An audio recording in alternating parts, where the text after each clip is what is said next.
So, money from a T-bill that matured came in.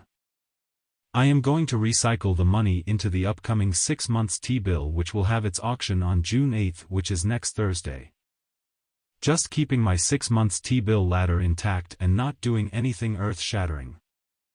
A higher proportion of fixed income will help me to reduce risk and volatility in my investment portfolio. Having a T-bill ladder to create another source of passive income isn't a bad idea too. In my case, it is also really good for some regular extra pocket money. I don't ever look down on risk-free options to have some regular extra pocket money. Might sound boring to many people, but the T-bill ladder pays reasonably well while giving me peace of mind. No point losing my sanity chasing after money. Okay, I admit. I am weak mentally. Those who are stronger mentally, please don't let the talking to myself stop you from having fun. On a serious note, I am a retiree and lack an earned income. So, being more conservative financially makes sense to me. A younger person who is gainfully employed can be a bit more adventurous. Of course, there is nothing dreadfully wrong with younger people being more conservative financially, as not everyone has an appetite for greater risk. Just have to make sure our motivations and methods match well. Anyway, the last 6 months T-bill auction had a cutoff yield of 3.85% per annum. I am hopeful that the upcoming T-bill auction will have a similar cutoff yield. Yes, I can only hope, since this T-bill auction is happening in the first half of the month, we could see more retail participation using CPF OA funds. There could be some pretty irrational low balls. Anyway, I shan't rehash.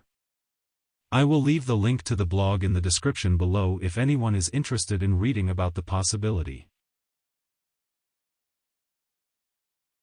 Title of the blog is the following: 6 months T-bill 3.85% per annum cutoff yield is not good enough. As for the Singapore savings bond offered this month, the 10-year average yield is 2.82% per annum. This is just a very little bit higher than the 2.81% per annum offered last month. Fortunately for me, where Singapore savings bond is concerned, my mission for the year is complete. So, is this something I am looking at just for fun? Well, partly for fun. I am also interested in monitoring this for a practical reason. If the 10-year average yield should go above 3% per annum again, I could bring forward the plan to inject funds into my CPF account in 2025. After all, the funds I have used to purchase Singapore savings bonds this year were earmarked for CPF voluntary contributions in 2024. Unless interest rates for CPF ordinary account and special account increase meaningfully, it still makes more sense for me buy Singapore savings bonds as long as their 10-year average yield is higher than 3% PA. Relevant link in the description below. T-bills are still offering more attractive yields than the CPF ordinary account. This is because the front end of the yield curve is still elevated. An inverted yield curve has historically been a pretty reliable indicator of a coming economic recession. This is another reason for having a meaningful exposure to fixed income. If a recession should hit, the equity market would likely see drawdowns.